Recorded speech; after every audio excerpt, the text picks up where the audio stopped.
Hello, my little spirits, and welcome to the Haunted Library. Today we will be reading some spooky stories from Reddit. I hope you enjoy and leave a like and subscribe to the channel. It means a lot to me. So sit back, relax, grab a snack, and let's get into reading. When I was a little boy, there was a monster under my bed.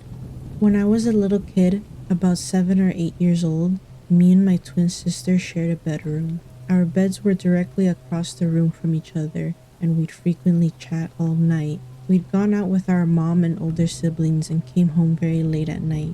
When we got home, it was off to bed with us. We laid in the dark and talked for a while.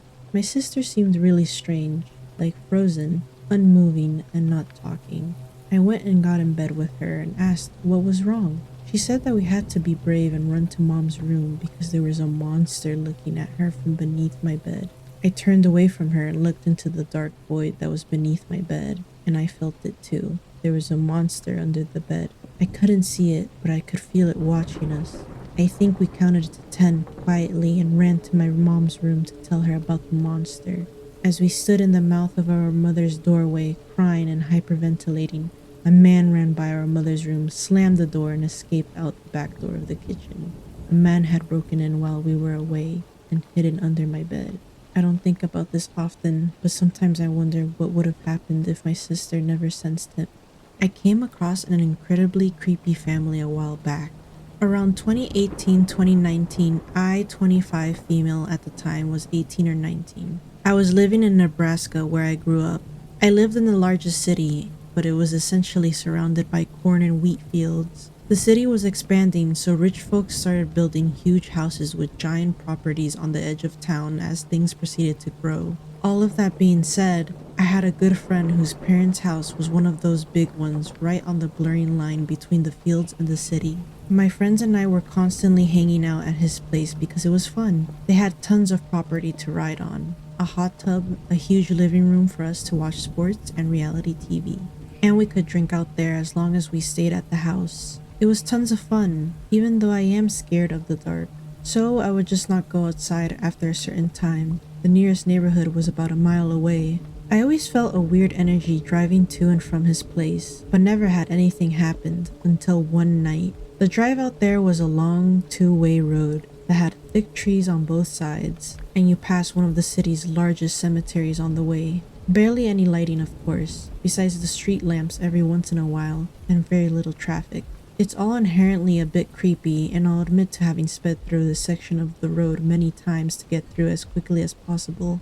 This specific night was perfect spring weather, so I was driving with my windows down listening to music, and it was around 10 p.m. I was coming around one of the curves in the road when I had to essentially slam my brakes on. Right in front of me, in the middle of the road, maybe 50 yards away, what looked like a family. Again, picture a completely pitch black road with thick forest on both sides, and only my headlights to show what's in front of me. This was a family of 3 or 4. A tall, slim woman, an average height weight man, a child, short hair but couldn't tell based on the clothing, maybe around 8 years old, and the mother was pushing a stroller. Their clothes looked normal, not tatted, but not nice. They also were not carrying any kind of light source, meaning before I arrived behind them in my car, they had been walking in the pitch black. They were all facing away from me, walking completely silent in the middle of the street, the same direction I was heading. I had turned my music down to hear if they were speaking or had music playing. They didn't. The hairs on my arms immediately stood up. I came to a stop in the road behind them and just sat there for a moment to let them move. They seemed to be completely unaffected by me and didn't even turn their heads slightly, nor did they attempt to move out of my way. I thought I was going insane or that I must have been dreaming. It was so surreal. Before I really had time to fully process and register what I was seeing and how truly strange it was, they all at the same time stopped walking and very slowly turned to face my car. This scared the absolute shit out of me. I honestly didn't even give myself enough time to look at their faces as they turned. I immediately threw my car in reverse and sent it backwards for probably a full 20 seconds before flipping a U-turn, nearly running myself off the road and booking it the other direction. The only thing I remember noticing is that the stroller looked like to be completely empty. This was the part that sticks in my mind the most. I've never felt terror like that in my life. I checked my rear view mirror. probably 1,000 times before getting to the main road, and never saw a glimpse of them. In fact, I never saw a glimpse of them ever again. I tried asking my friend and his family about it, only to essentially feel like I was insane because of the way they looked at me. My son has been staring at something behind me since the day he was born. June 18th was both the best and the worst day of my life. Due to health concerns, my wife had been scheduled for a C-section. My heart filled with joy as the nurses gently handed me my newborn son as I sat in the recovery room. My eyes filled with tears as I stared back into the tiny face of my now sleeping infant. I'd do anything for this child. Slowly, I tore my eyes away from him to look up to the nurse. "When can we see his mom?" I asked. Her eyes widened slightly. "They are finishing up as we speak. Don't worry, someone will come and get you when she's ready to see you." After walking me through using a bottle and explaining the call button, she left with a cheery, "Don't be afraid to call one of us if you need help." There I was, alone with my son. So many thoughts filled my mind. How I wished I had been a better man. How I longed to be a better father than mine, who had abandoned me at 12. As I stared into the angel-like face of my son, I felt scared, proud, and motivated to be the best dad I could be. As the hours passed, my joy slowly became replaced with a new feeling. Worry. Where was Jessica? What was taking so long? Was this normal? Later that evening, a solemn doctor entered the room. "It's Grant, isn't it?" he said. "Yes, that's right." "Where's my wife? What's going on?" I said as I rose to my feet. He swallowed hard before saying, "I'm sorry, Grant. There was a serious complication, a heavy bleed, and well, I'm sorry, but your wife has passed away." I couldn't breathe. It felt like all the air had been forced out of my lungs. I fell back into my chair. As a muffled scream finally exited my mouth, the tears soon followed. Almost as if he could sense my pain, my son joined in. A moment I will never forget. Through my own tears, I reached out to comfort my crying son. I cradled him in my arms, whispering to him that everything was going to be okay. All the while, my tears gently ran down my cheeks and dropped softly onto his little head. Soon he calmed down. As he did, I held him out to look him in the face, and for the first time, his little eyes opened to see the world around him. He had his mother's eyes. I smiled, choking back more tears. "Hello, David." Jessica loved that name. It was her top choice. "I love you, son, and mommy loves you too." I gazed into my son's perfect face. In a way, it was like staring at his mother. For a moment, hope and resolve filled my mind. Jessica had given me a great gift. I loved David more fiercely than I'd ever loved anyone. I promised myself there and then to give David the world. I then noticed something that didn't bother me at the time. David's beautiful little eyes didn't look back into mine instead. They stared off into the empty space just above my left shoulder. That was 5 years ago. It hasn't been easy being a single dad. Several years ago, I got the courage to ask my boss if I could do the majority of my work from home. Really, all that's required to work in accounting nowadays is a laptop and a good Wi-Fi connection. My boss was gracious enough to agree when he heard of my situation. Years as a corporate accountant have allowed me to afford a small home in the suburbs that has more than enough room for the two of us. David has grown into a healthy, happy little boy. Next month, he will be 5. His light blonde hair and deep blue eyes remind me so much of his mother. His smile and laughter light up any room, and my life is altogether better because of my boy. Yet something strange has been happening lately. I suppose that's why I'm writing this. Maybe someone out there will know what's happening or what I should do. Ever since his first day of life, I've noticed David staring at something behind me. When he was an infant, they told me, "Don't worry about it. It takes time for baby's eyes to focus and identify faces from random objects." In no time, I should notice him doing less and less. When the doctor said this, I was relieved. But the only thing is, that's not what happened. He never stopped. As a 1-year-old, he would look vaguely in my direction. But as I got closer, it was clear he was looking behind me and not at me. He would adjust when I talked to him. I'd say, "Hi, David." His eyes would shift from looking over my shoulder to looking into my eyes. He would say hi back with a smile. But as I lost his attention, his gaze would move behind me. He would just stare at nothing. Every now and again, he would smile at nothing, shake his head yes and yell, "Yeah," or shake his head no and yell, "No, no, no." This concerned me. As a first-time parent, I had no idea what was normal toddler behavior and what wasn't. I remember at one point, out of pure uncertainty, I called my deadbeat mom. All her life, my mom was unable to turn away from the same vices that ruled her when I was a child. Though she is now nearly 60, she was not different from the alcoholic, drugged 25-year-old I remember from my childhood. What do you want? Her loud, raspy smoker's voice startled me. Mom, it's me, I said back into my phone. Oh, Grant, it's you, baby. What do you want? I just wanted to ask you, is it normal for toddlers to stare off at nothing?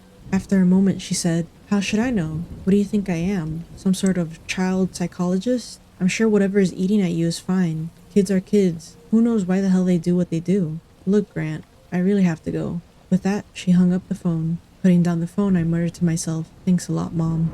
Over David's toddler years, the doctors didn't seem to be concerned either.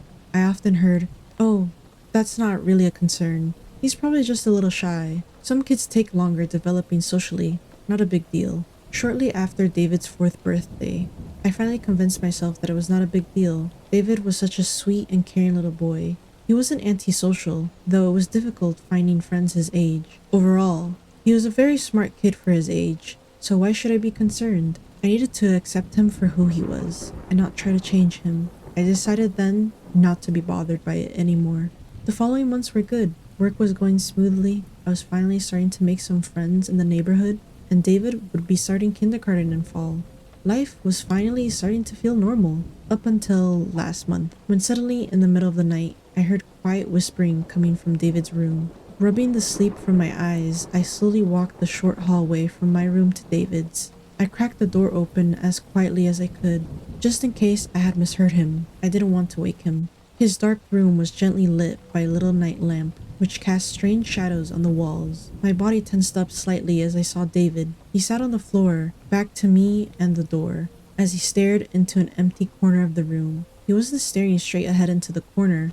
Rather, his head was looking slightly up as he stared off somewhere else near the ceiling. He was whispering. I heard him say things like, I'm glad you're here. Can I come with you? Do you want to play? I was creeped out. I felt certain he must be sleepwalking, although that is creepy nonetheless. I quietly opened the door farther before saying, David, what are you doing? It's past your bedtime. We can play tomorrow. He went quiet and didn't move. A moment later, he whispered, he says it's bedtime. I have to go, before standing up and silently returning to his bed. He fell asleep instantly. I didn't sleep well that night. The next day was Saturday. I still felt pretty unnerved about last night, so as we sat at the breakfast table, I watched David eat his bowl of Fruit Loops and asked, hey buddy, do you remember when Daddy came to your room last night? David didn't even look up from his cereal. He just said, yeah. Who were you talking to last night? My friend. I was puzzled. Your friend? Does he have a name? He nodded. His name is Billy. I frowned. Is Billy in your room? He shook his head. No. Do you know where Billy is? He looked up, but not at me. Past me. Yeah. He's behind you. At that moment, I felt on the back of my neck the slightest movement of air, almost like someone directly behind you breathing on your neck. I don't know why, but I didn't want to turn around. But I forced myself to turn my head and look behind me. Of course there was nothing there, just our empty kitchen. That evening, we had been invited to a cookout with the new family that moved into the house across the street. They had a young boy named Clay who was a little over a year older than David, and the two had become fast friends. Shortly after lunch, David asked to go over to Clay's to play before the cookout. I had to catch up on some projects, so I told him to go ahead and have fun. After watching to be sure that he had crossed the street safely, I retreated to my office, put my earbuds in, and got to work. After about an hour, I felt a light tap on my shoulder. Thinking David had come back and needed something, I took out my earbuds and spun around in my chair, ready to greet him. But David wasn't there. In fact, no one was. I was alone, confused. I walked around the house, calling for David. As I passed by the front window, I peeked out and saw David and Clay playing joyfully on the lawn across the street. Swallowing hard, I turned to face my empty house. I tried my best to convince myself that I was just tired and must have imagined it. That night was great. The cookout was just what David and I needed. The time with other parents made me feel like I wasn't the only one struggling with raising my son. I stood next to Clay's dad, Brad, as he manned the grill. We talked about our work, sports, and hobbies. Brad was easy to get along with. He was charismatic and easygoing. I anticipated we would become fast friends. Hey Brad, question for you. Shoot, did Clay ever have an imaginary friend? He chuckled. Why? Does David have an invisible buddy? Yeah, and it's really starting to weird me out. Maybe it's because it's just the two of us, but I don't know. It's kinda creeping me out. Well, to answer your question, yeah, Clay had one of those for a while, called it Mr. Buttons. I got a buddy who's a counselor, and he said it's pretty normal. It can actually help their imagination develop, so I wouldn't worry too much about it. I nodded. Thanks, man, that helps. I'm sure my wife would have known what to do, and I don't know, sometimes I don't feel like I know what I'm doing. He put his hand around my shoulder. We all feel that way from time to time, but you can always come for us to help. After all, it takes a village. He handed me a plate with a hot dog on it. Thanks for everything. 9 p.m. rolled around and everyone started to head home. David held my hand as we crossed the street back to our house in the middle of the street. He looked up at me and said, Daddy, could my friend do a sleepover tonight? Well, I guess we could ask Clay's parents, but it's kinda late. He giggled. No, not Clay. Billy. Billy? Yeah, Billy wants to spend the night. Can he? Please? I hesitated, but then remembered Brad's words. Yeah, I think that would be fine. Then jokingly added, but maybe we should ask Billy's parents first. David laughed. Billy doesn't have any parents. He's very old. Somehow that didn't make me feel any better. The rest of the summer was mundane. As much as I didn't like it, I got used to my son talking more and more about his imaginary friend. A month before David started kindergarten, he was quietly crying, his knees brought up close to his chest and his forehead rested upon them. David, what's wrong? He looked up when I spoke, snuffled and wiped his nose with his hand. Nothing, he weakly said. I walked in and sat on the floor next to him, gently wrapping my arm around him. What's going on, big guy? I asked softly. He didn't say anything for a while, just sat there sobbing quietly. After a few moments, I heard a low whisper. Daddy? Yes, David. Where's Mommy? A lump formed in my throat. This is the type of conversation the parenting books don't prepare you for. Well, son, Mommy got really sick and well. Tears formed in my eyes. I had no idea how to have this talk. Well, she died, son. David's wet eyes looked at me, not sure what I meant. Billy says she didn't want me, so she left. I could feel a wave of anger coming over me. Jessica had given her life to David. Of course she wanted him. But I remembered this was David trying to understand why everyone else had a mom and why he didn't. He was struggling with death and using Billy as a way to voice feelings. No, not at all, son. She loved you very much. She just got really sick and had to leave. It's not because of you at all. She wanted you so much. He looked at me. Is she ever coming back? Holding back tears, I slowly shook my head and whispered, No, I'm afraid not. Billy says he saw her leave. I pulled my son close for a tight hug as tears ran down my face. It's not true, David. Billy wasn't there. Mommy loved you very much, and so do I. He hugged me back. I love you too. The last few weeks of summer, a change took place in my son. David had always been a shy kid, but he had become downright quiet. He spent less and less time with Clay and other kids of the neighborhood, and more time wandering the halls and rooms of our home. Despite my best efforts to get him to go play with his friends, as I drove him to the kindergarten for the first time, it dawned on me. David had become a completely different child. He rarely looked at me or anyone else in the eye. He simply stared at the ground. My heart broke as I looked into my son in the rearview mirror. He reminded me of another little boy, a fatherless boy whose absent mother didn't care, a little boy who shut himself off the world. Seeing my son like this reminded me of myself. Hey buddy, you're going to have so much fun and meet so many new people today. When you get home, how about you and I go to the park? He just stared out the window. Okay. After dropping him off and returning to my car, I sat there in the parking lot. I hoped beyond hope that David would forget about Billy as he met new friends at school. And for the first couple weeks, it seemed like that was the case. His mood lightened, he smiled more. I felt like I had gotten my little boy back. That is until I got a phone call. Hello, this is Grant, I said into my phone. Hello, Grant. This is Miss Perkinson from your son's school. David is currently sitting in my office at the request of his teacher, Mrs. Williams. It seems he has been upsetting his fellow students. If you are available, could you please come and pick him up? I'll be right there, I said, barely masking my confusion. What was going on? David had never acted up this way before. What was happening to my son? As I got into my car, I couldn't help but think of my wife. I miss you, Jess, I whispered. David could really use his mom right now. As I entered the principal's office, I saw my son silently sitting in a chair, staring at the ground. Across the desk sat Miss Perkinson, who was tenderly trying to encourage him to speak. He looked up at me when I walked in, before his eyes moved to the empty corner across the room, where they remained fixated. Miss Perkinson stood and walked to me.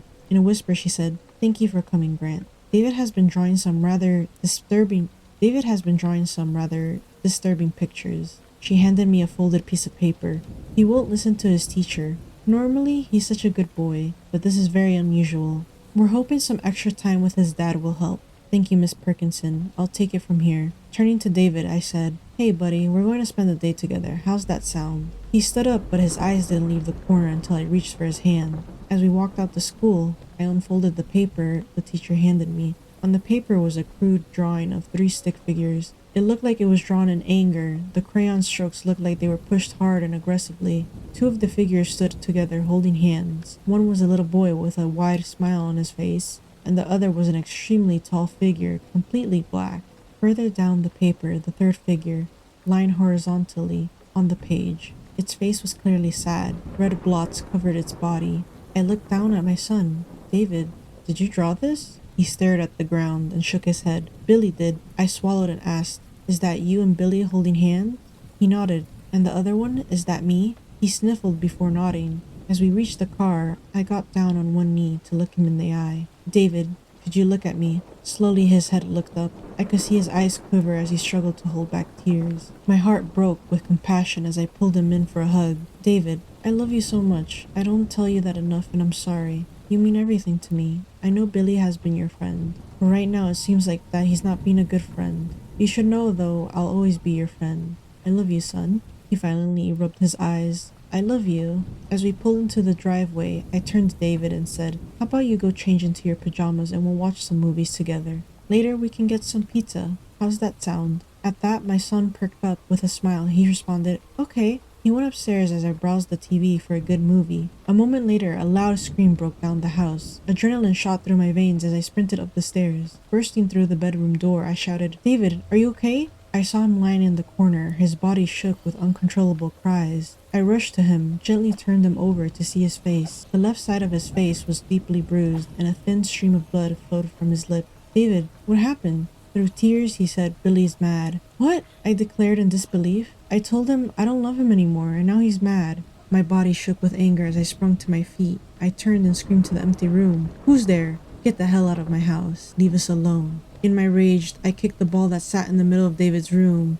It sailed through the air and landed in the open closet. My rant continued. Soon my anger lessened, and I stopped shouting to catch my breath. In the momentary silence, I heard a noise. I spun around in time to watch the ball I had kicked slowly roll out of the closet. Every hair on my body stood up.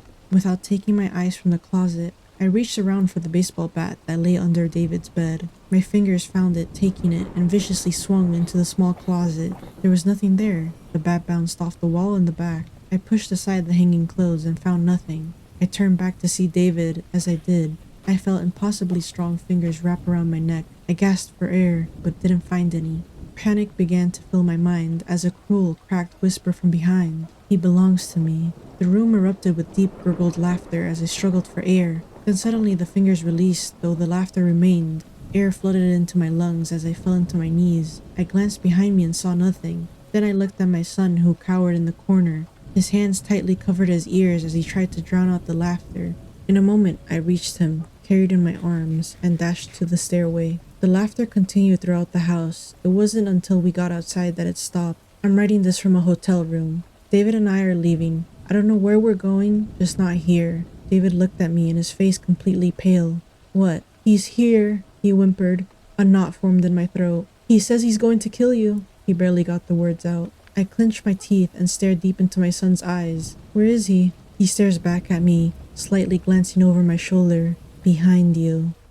That was some interesting spooky stories. I hope you enjoyed, and let me know your thoughts on it down in the comments below. Please leave a like and subscribe to join the Graveyard Club. Thank you so much for watching, and I really appreciate the recent love and support.